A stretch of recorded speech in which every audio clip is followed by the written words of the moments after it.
Kata Nabi SAW, orang fasik dan orang kafir akan datang kepadanya 3 malaikat. 2 malaikat azab di kiri kanannya, 1 malaikat maut di bunuh-bunuh kepalanya yang berkata, hai jiwa yang busuk, keluar kepada kemurkaan Tuhanmu. Maka ruhnya berantakan di tubuhnya, tidak berani keluar. Lalu malaikat maut menariknya dengan keras, ibaratnya seperti bulu domba yang dibasahkan, dililitkan di pohon berduri, lalu ditarik dengan keras sehingga berantakan.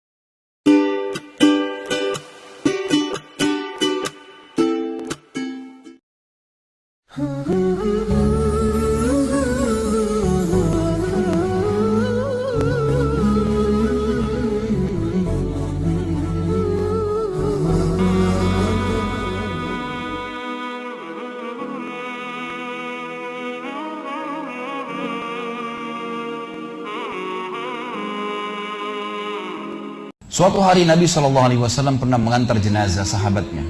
Waktu jenazah tersebut ditaruh di kuburan, kata Nabi SAW, kalau seseorang mukmin meninggal dunia, siapa orang mukmin teman-teman sekalian? Orang yang sudah menggabungkan antara rukun Islam sama rukun iman. Kalau antum syahadat sudah, muslim, alhamdulillah, sholat 5 waktu, zakat, puasa Ramadan, haji, sudah dikerjain. Ditambah dengan keimanan, yakin Allah ada, yakin malaikat ada mencatat, yakin diturunkan dalam Al-Quran, yakin ada Rasul yang mengajarkan Nabi Muhammad SAW ada diterima pahalanya hari kiamat, maka itu namanya mukmin. Dengan ditambah dengan mengimani qada dan qadar. Kalau ada orang sholat, Allah ada nggak ya? Malaikat catat nggak ya? Hari kiamat saya terima nggak? Ini masih muslim, belum mukmin, masih level di bawah. Pertama muslim dulu baru mukmin. Makanya dalam hadis disebutkan ada iman, ada Islam, ada iman, ada ihsan, gitu kan? Ini level-levelnya. Nah, kan Nabi SAW kalau orang mukmin menggabungkan antara rukun Islam sama rukun iman, sholat yakin Allah ada, sholat begini dan seterusnya, maka akan datang padanya 3 sosok malaikat pada saat meninggal. Dan ini teman-teman bukan dongeng saya ceritakan, ini hadis Nabi, berita wahyu yang pasti kita semua akan saksikan. Demi Allah ini benar, ini wahyu, gitu kan? Malaikat datang, di kiri kanannya malaikat rahmah membawa kain kafan dari surga, yang satu malaikat maut di ubun-ubun kepalanya sambil berkata, ya ayyatuhan nafsul mutmainnah irji ila rabbiki radiyatan mardiyah. Hai jiwa yang baik, keluarlah kepada rahmat dan pengampunan Tuhanmu. Kata Nabi SAW, ruhnya keluar lebih mudah daripada air dari mulut kendi, cepat sekali. Begitu keluar, belum selesai keluar, ditangkap oleh malaikat rahmah, dibungkus dengan kain kafan dari surga, dibawa ke langit. Begitu dibawa ke langit, menembus 7 lapis langit, semua malaikat-malaikat di atas langit sana berkata, ruhnya siapa ini? Sungguh mulia ruh ini. Kenapa? Kata Nabi SAW, karena ruh itu mengeluarkan bau yang lebih wangi daripada bau kasturi. Semoga kita semua insya Allah termasuk. Maka kata Nabi SAW, malaikat rahmah mengatakan, ini fulan bin fulan, namanya yang paling mulia di dunia. Lalu kemudian ditembuskan sampai langit ke-7, lalu kemudian malaikat terdengar suara dari langit ke-7. Allah Azza wa Jalla berkata, catatkan hambaku termasuk penghuni surga, kembalikan dia di dunia, di sana saya ciptakan, di sana pula saya akan bangkitkan. Diantar ruhnya bersamaan jasadnya diantar oleh kerabatnya. Baru 3 langkah mereka jalan, dia masih bisa, ruh ini masih mendengarkan suara sendal mereka. Lalu malaikat datang mendudukkan dia lalu berkata, siapa Tuhanmu, siapa nabimu, apa kitabmu? Lalu dia kalau orang beriman, kata Nabi SAW, Allah berfirman, yuthabbitullahu alladhina amanu bil qawli tsabit fil hayatid dunya fil akhirah. Allah akan tetapkan jawaban lisan orang-orang beriman di dunia. Kalau dia belajari agama ini lalu ditanya kenapa kau sholat, kenapa kau puasa, dia akan punya jawaban dari wahyu. Dan di akhirat kata ulama tafsir adalah yang dimaksud pertanyaan mungkar nakir atau malaikat di kuburan. Ringkas cerita adalah dia akan menjawab, Tuhanku Allah, Nabiku Muhammad, kitabku Al-Quran. Pada saat dia jawab jawaban itu teman-teman sekalian, maka tiba-tiba saja kata Nabi SAW, malaikat tersebut membukakan baginya pintu neraka, azab, siksaan, orang teriak-teriak, api yang berkobar-kobar, dia ketakutan. Kata malaikat, lihat dari apa Allah selamatkan dirimu.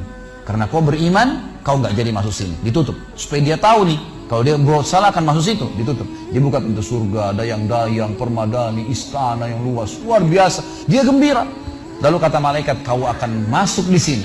Maka si mayit tersebut pun berdoa mengatakan, ya Allah cepatkan waktu, karena aku ingin masuk ke dalam surgaku.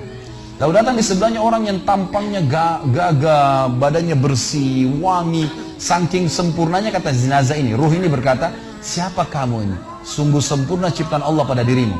Maka dia berkata, diam dulu. Maka dia berkata, gitu kan? Dia berkata, saya amal soleh akan menemani kau sampai hari kiamat. Insya Allah setelah riwayat ini kita sholat. Saya amal soleh akan menemani kau sampai hari kiamat.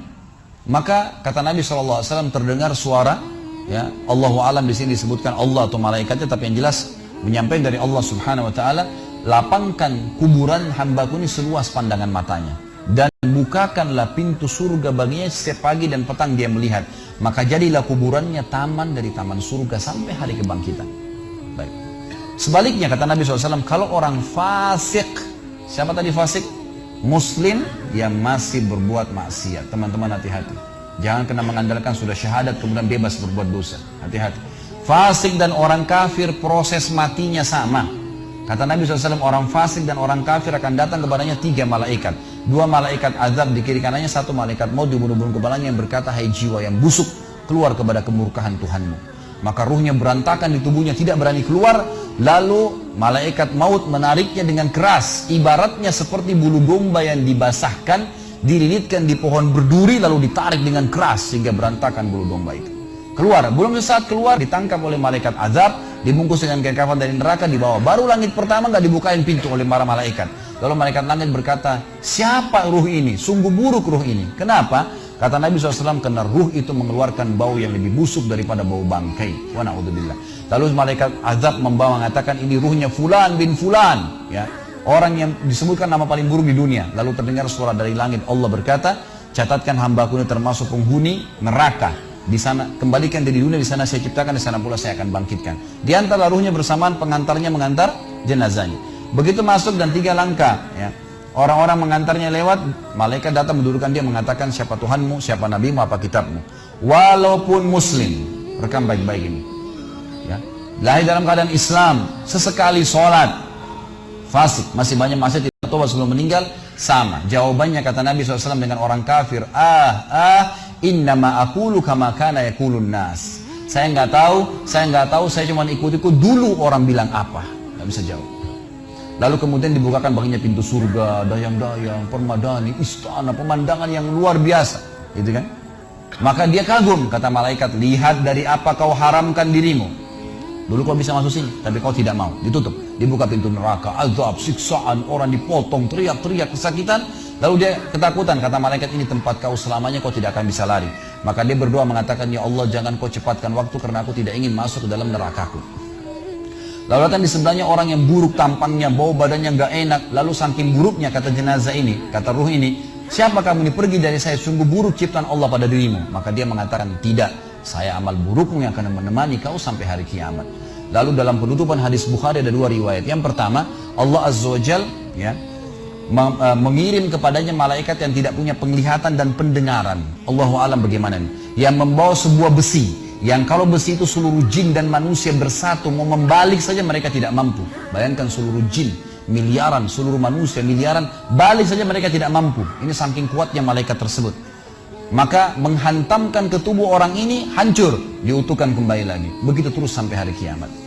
Riwayat yang kedua mengatakan, Allah Azza wa